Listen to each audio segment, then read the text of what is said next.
Apa kabar kalian semua hari ini? Balik lagi dengan saya, Leli Kustiarini. Guys, hari ini spesial banget, saya mau cerita-cerita lagi soal Batu Empedu.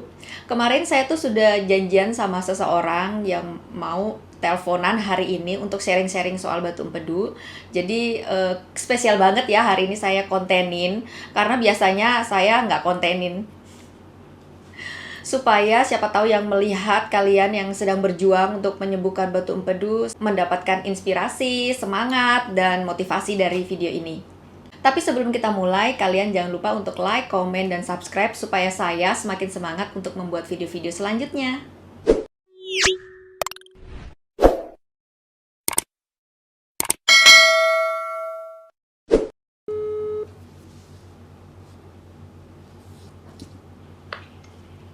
Assalamualaikum.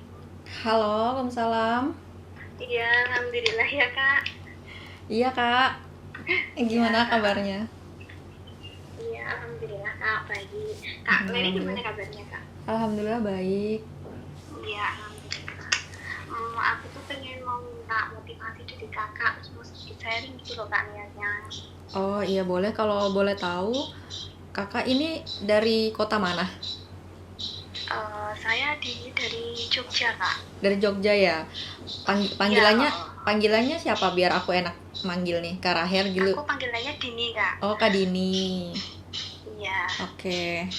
Nah, Kak Dini ada keluhan apa? Jadi kan saya tuh sebelumnya kan aku ada lambung gitu ya kak. Mm-mm.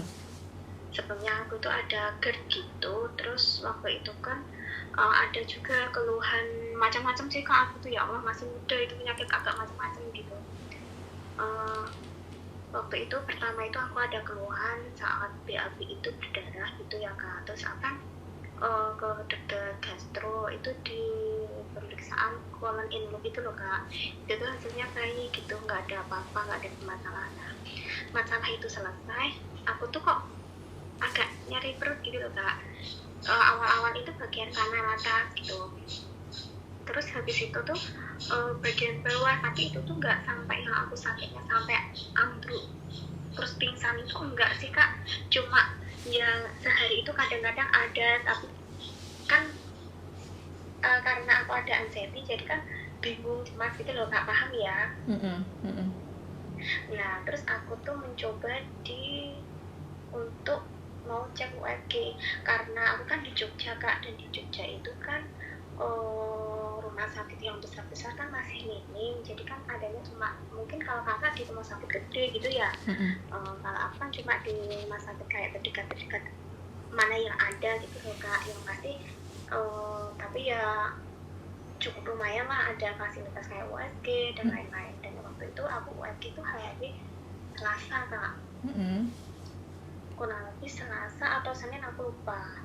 Itu tuh ternyata ditemukan ada kista sama batu empedu. Nah batu empedunya itu ukurannya 0,66 gitu loh kak. Nah di situ kan saya langsung ini, tapi itu sama dokter apa radiologi ya kak. Terus kan disuruh konsultasi ke dokter bedah, tapi belum saya jadwalkan gitu loh kak, belum mau nanti malam. Terus akhirnya kan aku buka di YouTube itu, ternyata ada yang sharing-sharing gitu, nemuin si kak Leni ini gitu.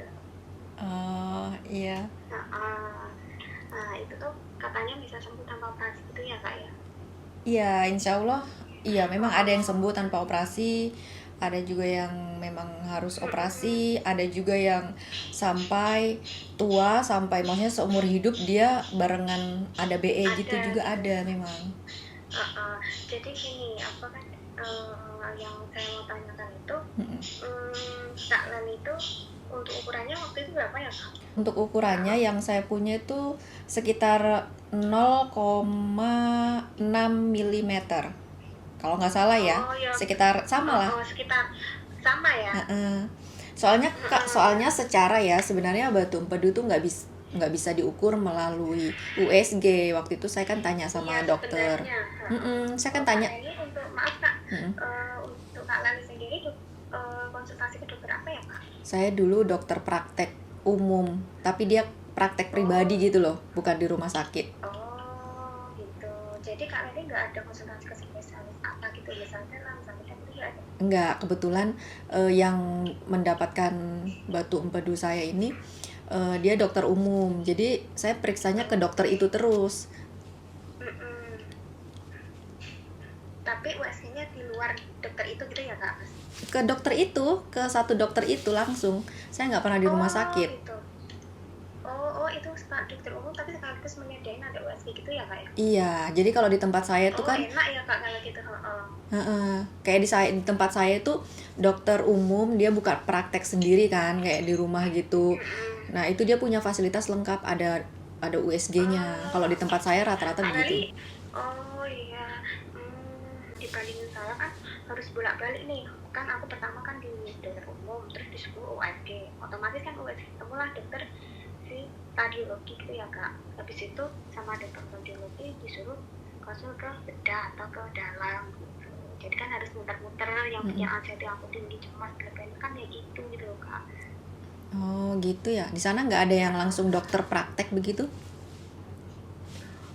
Jarang ya Kak dokter praktek yang sekaligus menyediakan USG itu jarang ya Kak di sini. Oh, gitu ya.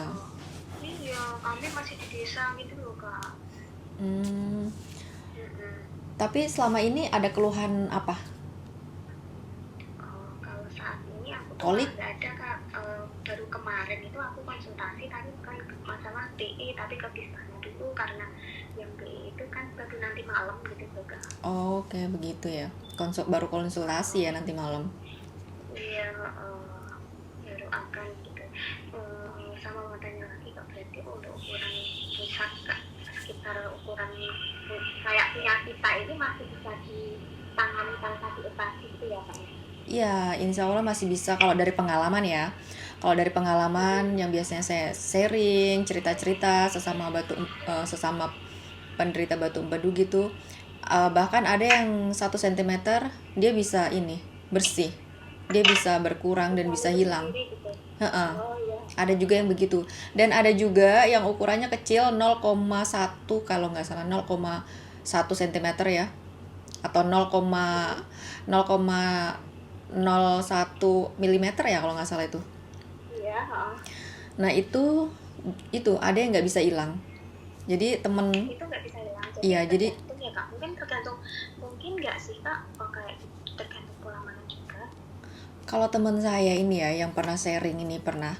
Nah dia tuh duluan kena batu empedu dan dia tuh ukurannya juga sekitar 0,5 ya awalnya. Terus dia terapi ke tempat-tempat terapis gitu ya, habis puluhan juta pernah. Dia ceritakan karena datang ke terapis kan kayak ditargetin 20 juta gitu. Kan ada. Kalau di Jawa mungkin herbal gitu ya Kak biasanya. Iya, herbal kayak gitulah ada. Dia bahkan sudah habis sampai 20 juta kayak gitu. Dia masih ada batunya, memang berkurang tapi masih ada, tinggal sedikit, ukurannya 0,0 cm kalau nggak salah. Nah itu sampai sekarang masih ada. Padahal dia tuh pola makannya udah bener-bener steril, udah dijaga, bener-bener steril, pagi itu steril, siang steril. Maksudnya memang benar-benar dijaga, tapi itu bandel gitu loh kalau dia bilang ya. Dia bilang tuh bandel, nggak keluar-keluar kayak gitu. Akhirnya dia pasrah dan dia hidup bersama batu empedu sampai sekarang dan sehat-sehat saja gitu. Yang penting dia tahu tubuhnya dia menerima makanan, responnya bagaimana kayak gitu. Misalkan sekarang dia mau bandel-bandel makan kan, nah dia harus perhatikan respon tubuhnya gimana. Kalau memang di tubuhnya dia apa ya udah nggak apa-apa gitu. iya kayak gitu. Kadang-kadang ya namanya juga manusia ya, pingin makanan yang melanggar kayak gitu kan, ya boleh-boleh aja, misalkan gorengan, misalkan makan bakso kayak gitu, mie ayam kan. Nah dia sesekali makan kayak gitu, tapi dia lihat respon di dalam tubuhnya dia gimana. Kalau misalkan nggak enak, macam perutnya nggak nyaman, ya udah besoknya udah nggak makan kayak gitu. Kalau Kak Rindy sendiri ada keluarga? Waktu kapan? Kalau sekarang masih ada nggak? Kalau sekarang alhamdulillah sudah nggak ada, udah bersih sih. Dan sekarang udah iya aku udah berarti udah bisa dinyatakan sembuh. Iya, aku udah bisa dinyatakan sembuh total karena memang aku kontrol terus sampai aku dinyatakan sembuh bersih, memang benar-benar bersih gitu. Berapa bulan atau berapa tahun Kak kayak gitu? Sekitar 1 tahun. sekitar 1 tahun. Itu juga dulu waktu pertama itu didiagnosa oleh dokter enak 0,6an, dan itu ada banyak itu ya kayak. Aduh, bukan banyak lagi, Kak. Kalau Kakak lihat short aku, yang aku tampilin itu kan USG ku, itu kan hampir sekantong penuh. Oh gitu. Punya aku tuh ya kata dokter radiolog kemarin banyak gitu loh, kalau ukurannya 0,6 berapa gitu. Jadi sebenarnya USG itu nggak bisa patokan itu ukuran berapa gitu ya Betul. kayak. Itu cuma gambaran gitu ya kak. Mm-mm. Oh gitu. Jadi itu hanya kayak kalau mau diukur itu harus dioperasi dan dikeluarkan. Nah, itu baru bisa diukur pakai penggaris kayak gitu. Tapi kalau hasil USG nggak bisa. Bisa saja dia kecil-kecil tapi dia menumpuk ya kan, jadinya kelihatan Kita besar. nggak tahu. Iya, kayak gitu. Untuk Kak Leni sendiri dulu emang ada keluhan gitu ya kak ya? Soalnya aku tuh kak sekarang itu malah nggak ada sama sekali keluhan itu, kayak nggak ada gitu loh kak. Kalau misalkan ada batu empedu ya, belum tentu tuh ada keluhan. Jadi keluhan itu tergantung si batu empedunya rewel nggak. Kalau misalkan rewel, dia tuh jalan-jalan gitu, kayak jalan-jalan di kantong empedu gitu loh, mengambang gitu. Nah, apabila dia mendekati saluran kantong empedu ya, saluran cairan empedu kan mau keluar. Nah, misalkan dia juga mau keluar, dia ngikut gitu kan. Nah, itu sakit rasanya. Gitu, walaupun ukurannya kecil atau besar, tetap kalau dia mau keluar ke saluran ya kan nggak bisa keluar tuh lewat saluran. Nah, sehingga mengakibatkan cairan empedu tidak bisa keluar dengan maksimal kan. Nah, itu yang mengakibatkan sakit gitu. Jadi kalau misalkan kolik, kalau misalkan itu terjadi ya, itu berarti menandakan kayak kita habis makan yang berlemak kayak gitu. Nah, artinya kalau kita makan makanan yang berlemak ya, itu artinya cairan empedu itu dia mengeluarkan cairan tuh lebih banyak dari biasanya. Nah, ketika dia mengeluarkan lebih banyak dari biasanya kan, nah kadang-kadang batu empedu itu dia juga kayak pingin keluar gitu. Dia kan kayak terombang-ambing juga kan, jadi dia mau keluar tapi kan nggak bisa. Jadi dia menghambat di saluran itu. Jadi ketika cairan empedu itu nggak bisa keluar dengan maksimal, artinya kan dia kayak tambah membesar gitu loh, kantong empedu kayak ibaratnya balon diisi air gitu loh, semakin banyak kan semakin besar gitu sih kalau aku dijelasin sama dokter waktu itu kayak gitu. Jadi dia sakit, dia mengakibatkan kantong empedu kita sakit dan menjadi yang sakit namanya kolik itu. Kalau Kak Leni sendiri waktu langsung didiagnosa BI itu langsung pola makan total berubah semua kak, atau masih ada sedikit-sedikit makan daging gitu kak? Awalnya kan saya nggak tahu nih batu empedu tuh apa, terus makanan pantangan tuh yang bagaimana kan nggak ngerti. Awalnya ya saya cuman minum obat selama 1 minggu yang dikasih dari dokter itu kan stoknya cuma 1 minggu. Soalnya aku tuh sama sekali nggak ada dikasih obat gitu loh kak. Oh, karena belum konsultasi tuh kali ya. Oh, padahal kan waktu hasil USG ada itu kan aku kan konsultasinya ke dokter umum gitu kak, dan dokter umum itu nggak menyarankan untuk dikasih obat gitu loh kak. Oh, Dan ini tuh aku kan nanti malam kan baru mau konsultasi ke bedah, itu tuh ini cari saya sendiri kak. Pengalaman saya ya, waktu pertama kali tahu ada batu empedu itu kan saya dikasih obat Urdaflak. Terus aku minum selama 1 minggu dan itu aku belum tahu makanan pantangan tuh apa-apa. Nah, ternyata setiap aku makan santan itu kok kolik gitu kan. Kok sakit banget Kolik gitu loh. Gimana kak? Kolik itu sakit gitu. ya, kolik itu sakit di bagian ulu hati, bagian perut sebelah kanan, dan itu tuh rasanya kayak begah, kayak aduh kayak kita tuh mau merungkuk gitu loh. Kayak mau merungkuk gitu, terus di bagian punggung itu pegel banget nih, punggung bagian kanan apalagi ya itu pegel banget. Misalkan kayak kita dikrekek ya, kalau orang Jawa kan dikrekek gitu kan, enak kan rasanya bunyinya. Nah, tapi itu nggak membuat lega gitu loh, sakit banget pokoknya, dahsyat banget. Nah, itu kan, itu aku ini masih meraba-raba, ini kenapa ya kok santan kayak gini setiap makan santan gitu. Terus aku jalani aja hari-hari makan seperti biasa, cuman memang dihindari lemak, cuman aku taunya lemak doang ya kan. Ketika aku pernah makan nasi padang, aduh itu juga kumat lagi tuh koliknya. Wah, hebat banget itu koliknya. Itu juga belum tahu ternyata rendang membuat kolik ya, karena memang kan santan ya kan. dan juga nggak tahu kalau ada Iya. lemaknya kan. Nah itu kolik. Nah setelah 1 minggu tuh obatnya kan habis. Nah aku mikirnya gini, kok nggak sembuh-sembuh ya? Ya udahlah dibiarin aja. Nah aku tuh sempet biarin gitu loh. September ya kejadiannya. September, Oktober, November, Desember. Nah di situ tuh aku periksa lagi ke dokter, ternyata nggak ada perubahan kan, nggak ada perubahan dan aku juga masih sering-sering sakit gitu. Nah terus akhirnya aku memutuskan untuk coba rutin diet ketat dan obatnya terus diminum. Nah Oh, baru baru pola makan gitu. baru jaga kok pola makan, bener-bener diet ketat dan aku cari searching tuh apa aja yang harus dijaga. Nah ternyata hampir semua itu dilarang gitu loh. Ternyata tuh makanannya steril banget gitu loh, steril, bahkan micin tidak. Pokoknya aku dulu dietnya ketat Jadi banget. harus kayak clean food gitu ya, Nek? Mm-mm. Jadi memang bener-bener sayurannya aja juga nggak semua sayuran bisa dimakan gitu loh. Kayak pare Iya, itu kan aku pernah kolik gara-gara pare juga. Pokoknya emang yang kayak mengandung kangkung gas. itu juga katanya nggak boleh ya, Kak? Iya. Kangkung saya kurangi ya, kayaknya saya pernah dengar memang nggak boleh, nggak bisa ya. Jadi saya kurangi ketika itu. Jadi itu memang makanannya steril bener dan obatnya itu saya minum sampai saya sembuh. Jadi saya memutuskan untuk minum obat Urdaflak itu sampai bener-bener bersih. Jadi nggak pernah namanya Jadi bolong kakak, sekalipun. jadi kakak itu satu hari pasti minum Urdaflak itu selama 1 tahun gitu ya, Kak? Iya, jadi minum Urdaflak 1 hari itu 3 Itu kali. nggak ada efek apa-apa, Kak? Kalau ini ya, untuk efeknya yang saya rasakan sekarang nggak ada sih, alhamdulillah nggak ada. Karena memang Jadi gini, loh, Kak. memang aku mikirnya gini, obat ini kan diciptakan untuk penghancur batu empedu, benar nggak? Nah di situ saya tanya dokter juga, dan itu juga dokter yang ngasih saya gitu loh obat itu. Setiap kontrol nanti dikasih, terus saya tanya, dok nanti lanjut lagi nggak minum obatnya ini? Katanya lanjut aja kalau memang mau lanjut.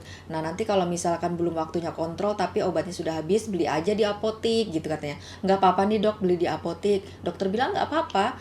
Jadi ketika itu saya beli di apotik bebas gitu loh. Saya tuh pernah baca di dosnya juga. Kan kalau saya beli Urdaflak itu 1 dos gitu loh saya belinya.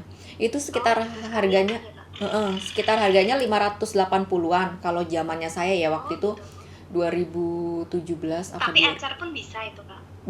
Bisa ecer.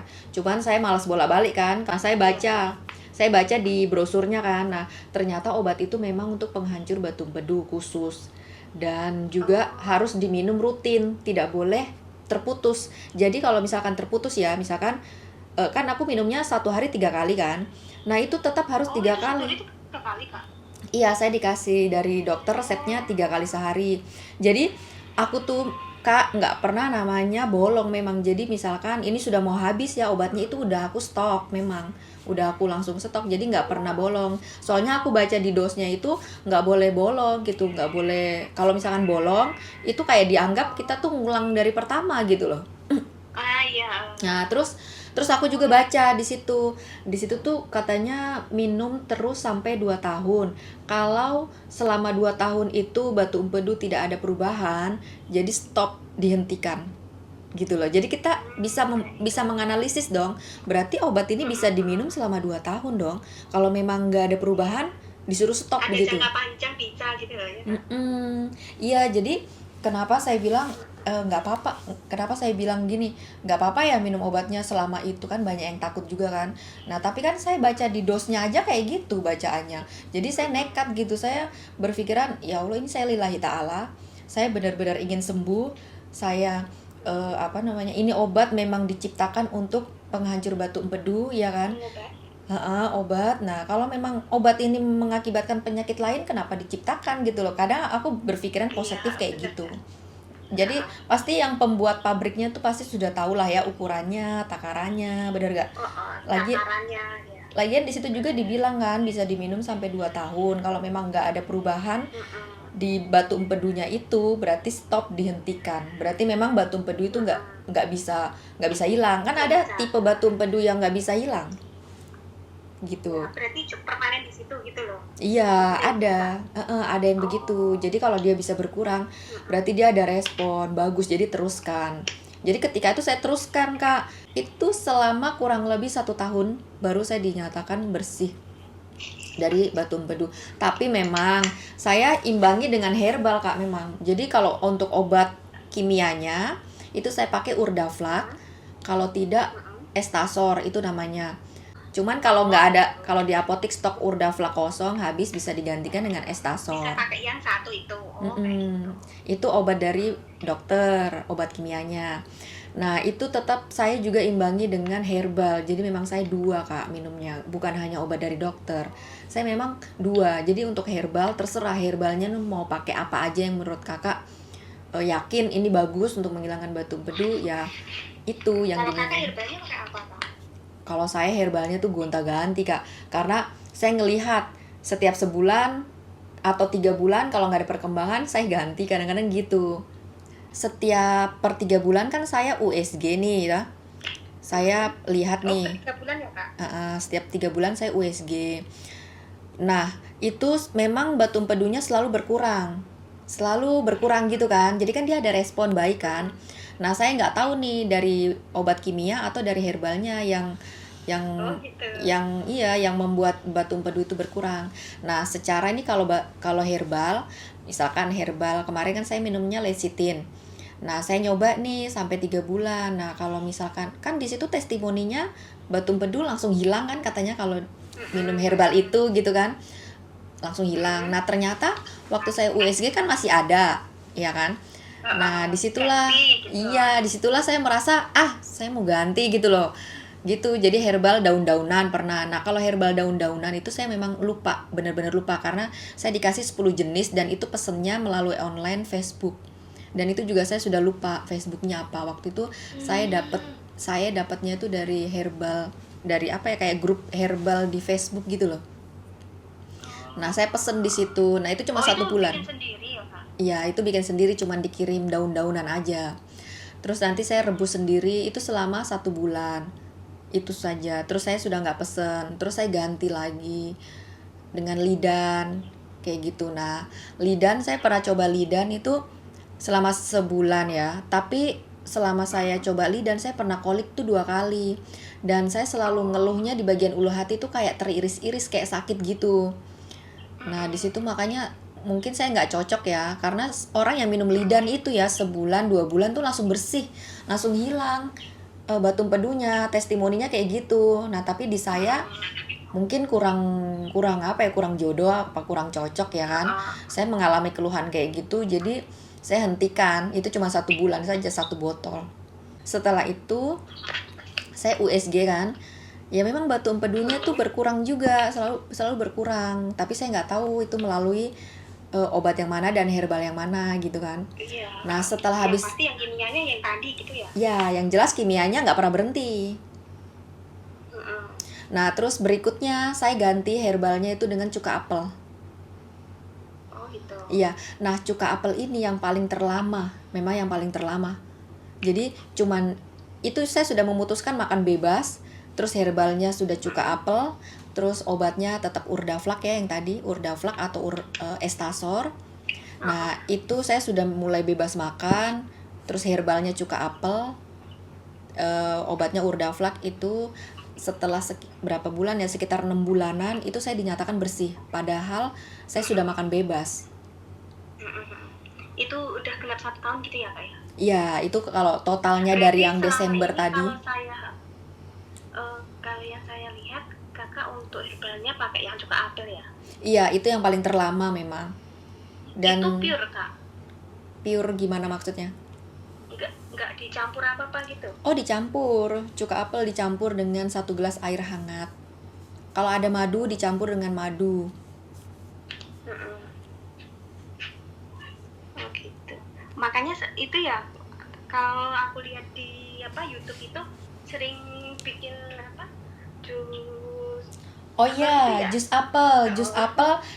Iya, jus apel tuh setiap hari udah wajib. Emang udah dari pertama. Dari Desember Itu kan tadi ya. katanya harus yang hijau, tapi nggak itu ya, nggak harus yang hijau gitu ya? Enggak sih, kalau saya aja pakainya yang merek Fuji. Fuji kan manis. Kalau yang hijau kan Itu agak asam. satu hari berapa kali Kak minumnya? 1 hari 2 kali, pagi sama malam. pagi sama malam. Itu sebelum makan semua. Kalau malam kan pasti sesudah makan lah ya, maksudnya sebelum Itu tidur itu. setiap ngeblend berapa biji Kak? 4. Sekitar 3, sekitar setiap 4. kali. Karena saya timbang, jadi sehari itu sekilo, saya bagi 2. Jadi 1 kilo itu dibagi 2 kali minum. Oh gitu, berarti satu hari harus ada 1 kilo gitu ya? Iya, karena saya pernah terapi apel. Saya lupa bilang ya tadi. Saya pernah melakukan terapi apel juga yang 1 minggu itu. 1 minggu, terus nanti hari terakhirnya kita minum garam Inggris dengan jeruk lemon. Nah itu saya pernah ngelakuin itu 2 kali dengan selang jeda waktu 3 bulan. Sekitar 3 bulan itu saya ulangi. Viral itu ya Kak, yang dari dokter Zaidul Akbar itu katanya juga pakai jus apel dia, tapi dia bilang yang hijau gitu loh Kak. Oh. Kak Leli, yang utama Kakak sampai bener-bener itu habis tuh yang cuka apel tadi ya kayaknya? Iya, cuka apel sama obat dari dokter itu. Aku akan coba 2 itu juga ya Kak nanti. Kalau cuka apelnya mungkin aku wajib, tapi yang untuk obat nanti malam baru mau pertanyakan gitu loh Kak. Aku tuh cemasnya itu dari dulu emang aku tuh ada anxiety gitu loh Kak. Jadi kan ketahuan ada BE itu bener-bener cemas gitu loh Kak. Iya. Itu sama nggak sih sama ya batu ginjal? Apakah aku harus cuci darah? Apakah aku mati? Aku tuh banyak banget pikiran seperti itu loh Kak. Iya, kalau ada NCT emang gitu sih. Di luar dari pikiran normal gitu ya. Iya. Saya dulu ya, itu tuh pinginnya di kamar mulu malah. Di kamar aja ya, kalau ada orang cuci piring di dapur, sendok jatuh, itu aja aku takutnya minta ampun beneran. Iya, Dada itu deg gitu. Orang ngomong kenceng aja, orang ngomong dengan suara ngebas, suara kenceng gitu. Aduh, aku takutnya minta ampun. Jadi tuh seakan-akan kayak di kepala kita nih kayak ada sesuatu yang besar gitu ya nggak sih?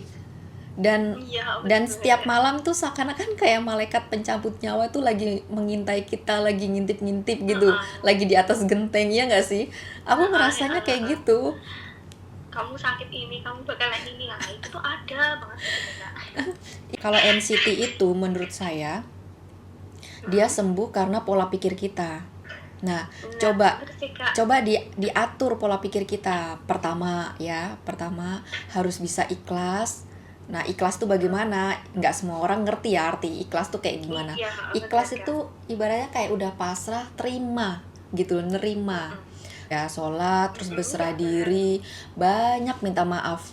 Itu sangat ngaruh banget, banyak minta maaf terutama sama Allah, terus minta maaf sama orang tua, sama suami, sama anak, mungkin sama temen, bahkan sama siapa aja minta maaf. Terus kemudian jangan emosi.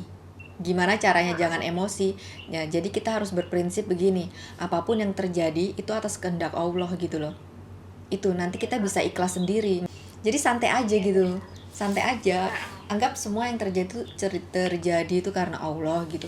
Nanti lama-lama kita ikhlas kok. Apalagi kita kalau mempunyai keinginan itu kayak harus tercapai ya. Itu tuh aku banget itu dulu, itu aku banget. Ya kan. Nah, tapi setelah aku tahu NCT itu, nah apapun yang aku inginkan kalau memang itu tidak bisa saya miliki, ya udah, saya berpikiran itu mungkin yang terbaik gitu. Itu memang sudah takdir Allah kayak gitu. Saya lebih berpikiran kayak gitu sih. Kalau misalkan itu saya miliki, mungkin itu akan berdampak nggak bagus untuk saya, mungkin saja kayak gitu. Saya berpikiran gitu, nanti lama-lama ikhlas. Jadi kita tuh bisa berpikiran ikhlas lama-lama. Setelah kita mengetahui sakit ini, ternyata sehat itu lebih penting kan dari segalanya. Bisa makan bebas aja paling anugerah yang paling indah kan ternyata. Bisa makan bebas. Padahal hal sepele loh. Makan bebas ternyata itu adalah nikmat yang luar biasa loh, dibanding uang, dibanding segalanya loh. Tapi dengan adanya ketahuan kayak penyakit kayak gini, gini Kak, hidup itu juga harus dibatasi lah. Kayak makan kemarin pokoknya makan sembarangan kayak some jajanan di jalan itu, ternyata semua itu nggak bagus gitu loh Kak. Jadi makin ketahuan gitu loh Kak. Jadi bisa nanti buat pelajaran kita untuk anak nanti gitu loh Kak. Paham nggak maksudnya? Jadi anak itu harus dijaga gitu. Jangan makan yang kayak gluten gitu ya nggak sih Kak?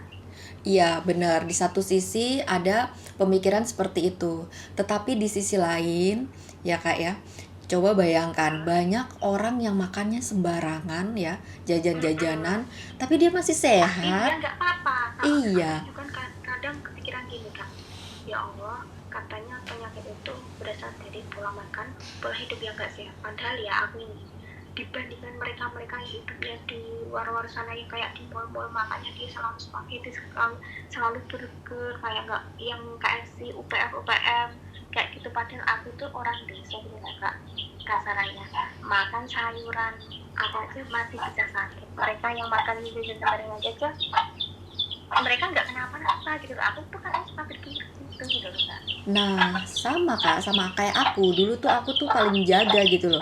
Tapi ternyata juga kena kayak gitu. Sedangkan Kena saudara aku yang makannya mereka-mereka sembarang, gitu. ya yang gemuk ya kan, yang makannya kulit-kulit, lemak-lemak gitu loh. Itu yang nggak apa-apa, nggak ada batu Sembarangan. empedu. Jadi Iya, Jadi kesimpulannya, makanan itu bukan penyakit sih kalau dari kata Ustadz Danu loh. Aku kan sering nontonin Ustadz Danu juga tuh setiap hari. Dulu tuh aku dibantu juga sih dari Ustadz Danu itu, maksudnya apapun yang dia doa-doain siapa ya kak kan. itu? Pak Ustadz Danu, tahu nggak? Itu dari Jogja kan? Ya, aku lihatnya di YouTube. Dari si Ramon Kolbu, biasanya Bengkel Hati, Oh itu loh itu. acara itu. Beliau bilang itu kalau penyakit itu datangnya dari sifat, dari perbuatan, dari diri kita sendiri gitu. Orang yang makan bebas aja mereka sehat-sehat aja, bener Nggak nggak? apa-apa gitu lah ya kak. Berarti bukan faktor utama makanan.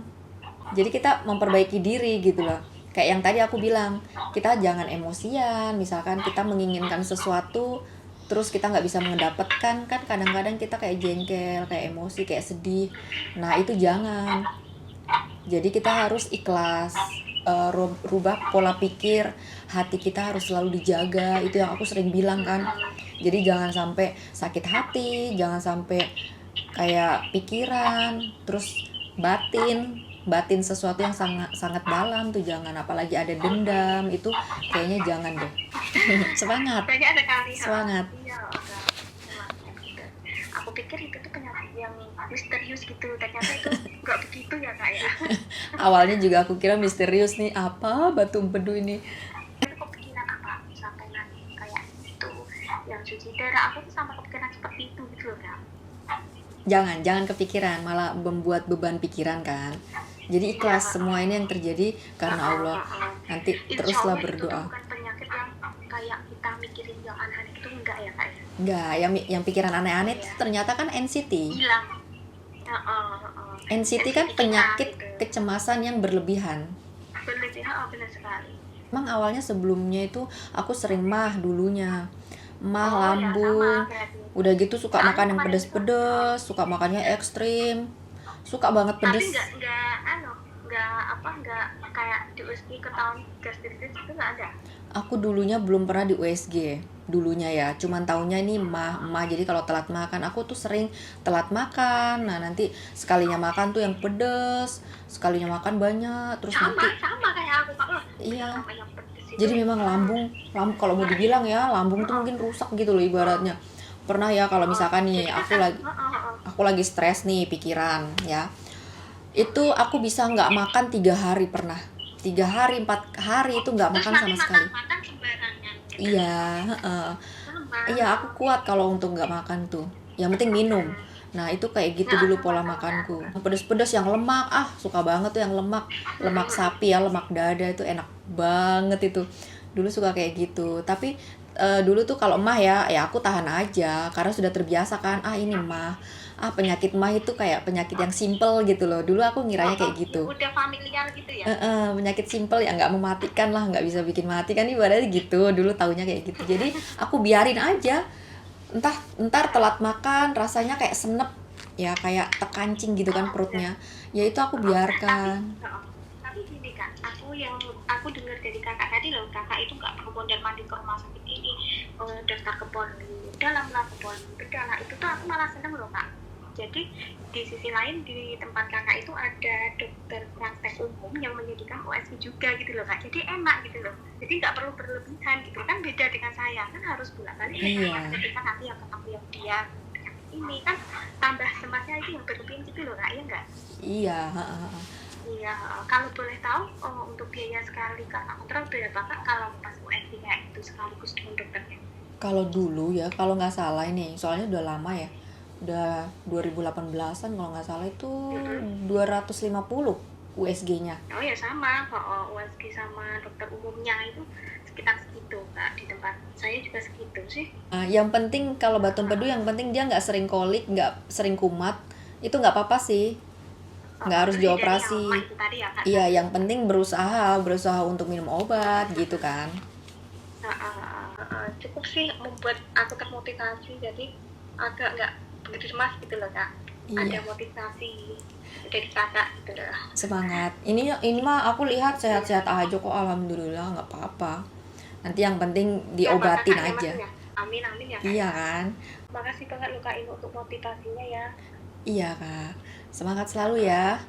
Iya, ya udah kak cukup dulu kakak, silakan untuk beristirahat.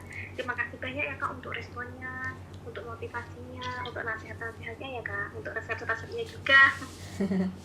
Iya Semoga sama-sama. aku bisa kayak kakak, semangat Amin. terus sembuh dari itu. Makasih Amin. banyak ya kak, Iya.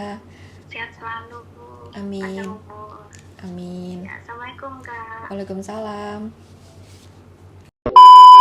Oke guys, semoga saja video ini bermanfaat untuk kalian, bisa memotivasi kalian untuk semangat sembuh tanpa operasi. Apapun yang terjadi, itu adalah takdir Allah yang terbaik, harus bisa ikhlas, jaga hati, harus selalu happy.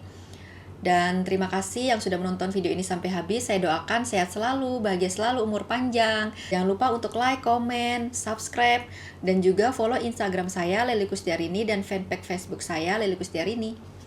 Kalau kalian mau nanya-nanya atau mau sharing, kalian bisa komentar di bawah ya teman-teman. Nanti sesama pejuang batu empedu juga bisa saling komen di video ini di bagian bawah.